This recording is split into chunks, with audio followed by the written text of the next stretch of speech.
Hello student.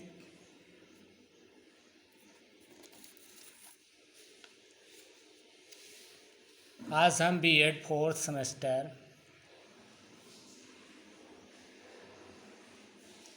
Gender school and society के अंतर्गत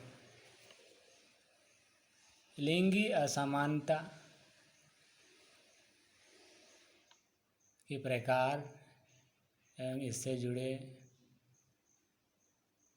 मुद्दे पर डिस्कस करेंगे। पिछले वीडियो में हमने लिंगी असमानता के बारे में चर्चा किया। आज हम लैंगिक असमानता के प्रकार के बारे में चर्चा करेंगे कि लैंगिक असमानता कितने प्रकार की होती है।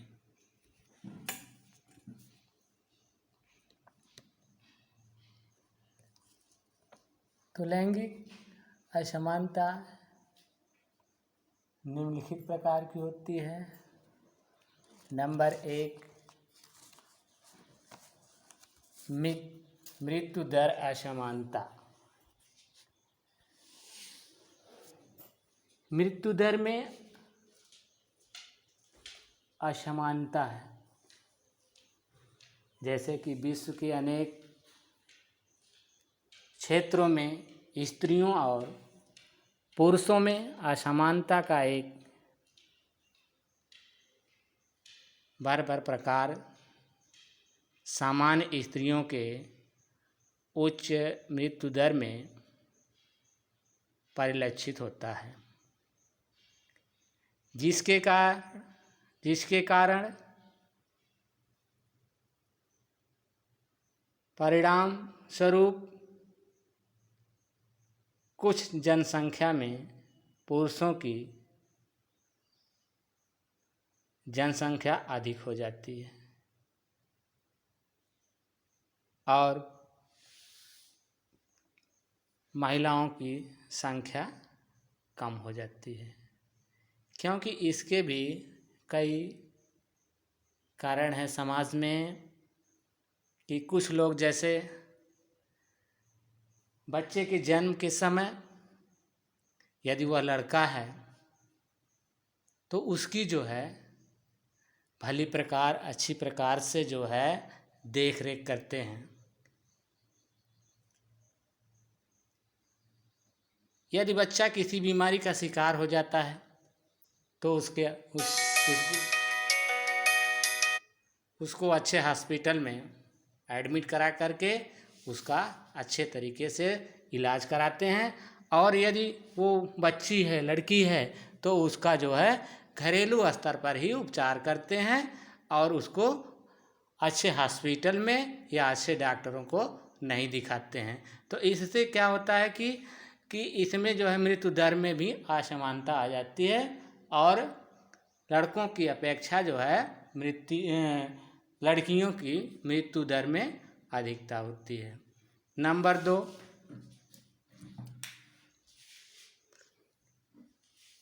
प्रासूतिक असमानताएं। प्रासूतिक जैसे बच्चे का जब जन्म होता है उसमें असमानता होती है, जैसे कि गर्भ में ही बच्चे के लिए लिंग के साथ लिंग को क्या करते हैं, जैसे कुछ लोग ज्ञात करते हैं पहले से, यदि बच्चा जो है गर्भ में आता है उसी समय से क्या करते हैं उसको जानने की इच्छा करते हैं कि ये लड़की है या लड़का है। तो ज्ञात करने संबंधी आधुनिक तरीकों की उपलब्धता ने लैंगिक असमानता के इस रूप को जन्म दिया है। लिंग परीक्षण द्वारा यह पता लगाकर कि होने वाले शिशु लड़की है तो उसका गर्भपात करा देते हैं। इससे लैंगिक असमानता आ जाती है। नंबर 3, मौलिक सुविधा में असमानता। मौलिक सुविधा की दृष्टि से भी अनेक देशों में पुरुषों और स्त्रियों में समानता स्पष्ट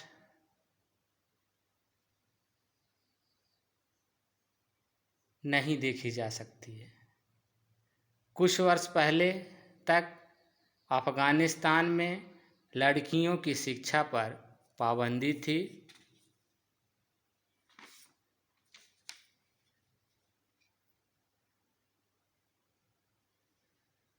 लेकिन एशिया और अफ्रीका में और लैटिन अमेरिका में भी कई देश हैं जहां लड़कियों को लड़कों की तुलना में स्कूली शिक्षा का अवसर कम मिलता है। महिलाओं के लिए उपलब्ध बुनियादी सुविधाओं में अन्य कमियां हैं जो किसी की प्राकृतिक प्रतिभा को विकसित करने के लिए प्रोत्साहन से अलग हैं और समुदाय के सामाजिक कार्यों को पुरस्कृत करने में उचित भागीदारी नहीं करते।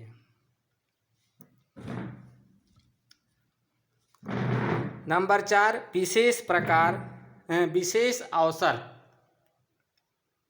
में असमानता।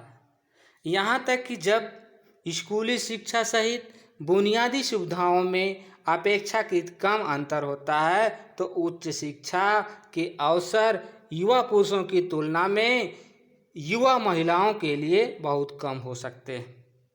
वास्तव में उच्च शिक्षा और व्यावसायिक प्रशिक्षण में लिंग पूर्वाग्रह दुनिया के कुछ सबसे अमीर देशों यूरोप और उत्तरी अमेरिका में भी देखे जा सकते हैं। कभी कभी इस प्रकार का विभाजन सतही सहज ज्ञान पर आधारित होता है कि पुरुषों और महिलाओं के संबंधित प्राण बस अलग अलग होते हैं। इस थीसिस को सदियों से अलग अलग रूपों में रिकॉर्ड किया गया है और इसका बहुत अधिक निहितार्थ और स्पष्ट रूप से पालन किया गया है।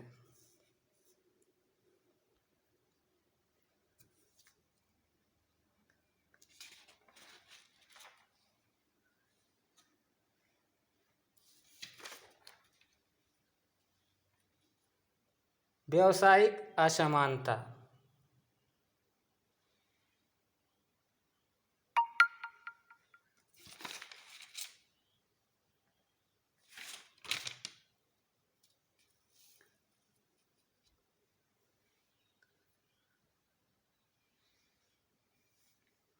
व्यावसायिक असमानता रोजगार के साथ साथ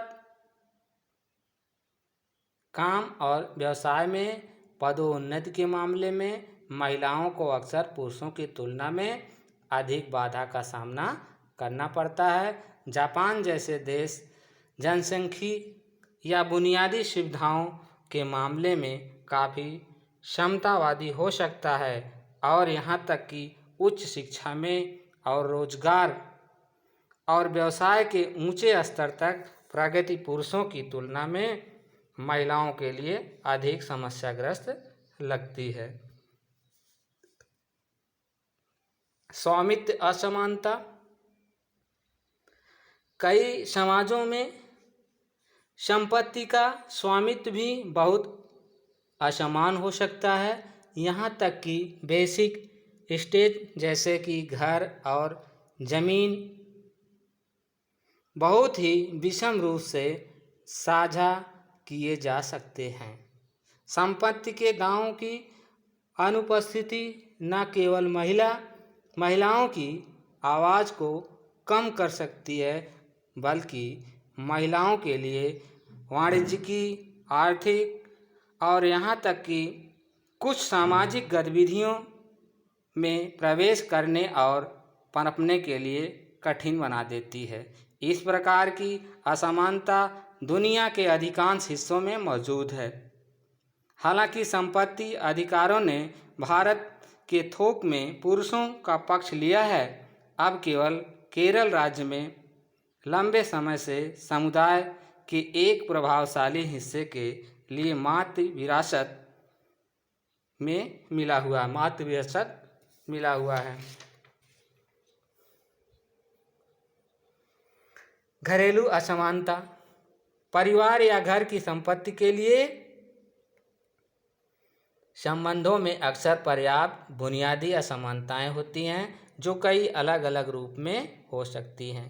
यहाँ तक कि जिन मामलों में महिला विरोधी पूर्वाग्रह के कोई संकेत नहीं है, यहाँ तक कि अस्तित्व या पुत्र वरीयता या शिक्षा या यहाँ तक कि उच्च कार्यकारी पदों के लिए पदोन्नति में परिवार की व्यवस्था साझा बोझ के मामले में काफ़ी समान हो सकती है।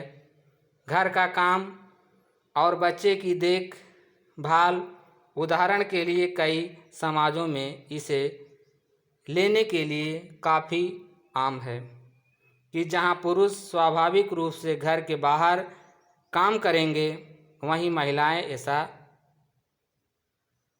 कर सकती हैं यदि वे केवल इसे विभिन्न अपरिहार्य और असमान रूप से साझा घरेलू कर्तव्यों के साथ जोड़ सकते हैं। इसे कभी कभी श्रम का विभाजन कहा जाता है। इस असमानता की पहुंच में न केवल परिवार के भीतर असमान संबंध शामिल हैं, बल्कि रोजगार और बाहरी दुनिया में मान्यता में भी असमानताएं हैं। नैटिलिटी असमानता। लड़कियों पर लड़कों के लिए एक प्राथमिकता को देखते हुए कई पुरुष प्रधान समाज हैं। लैंगिक असमानता माता पिता के रूप में खुद को प्रकट कर सकती हैं, जो नवजात शिशु को लड़की के बजाय एक लड़का बनाना चाहते हैं। एक समय या जब यह एक इच्छा, एक सपना या दुख स्वप्न किसी के नज़रिए पर निर्भर करता है से अधिक नहीं हो सकता है। लेकिन भ्रूण के लिए लिंग का निर्धारण करने के लिए आधुनिक तकनीक की उपलब्धता के साथ सेक्स चयनात्मक गर्भपात कई देशों में आम हो गया है। धन्यवाद।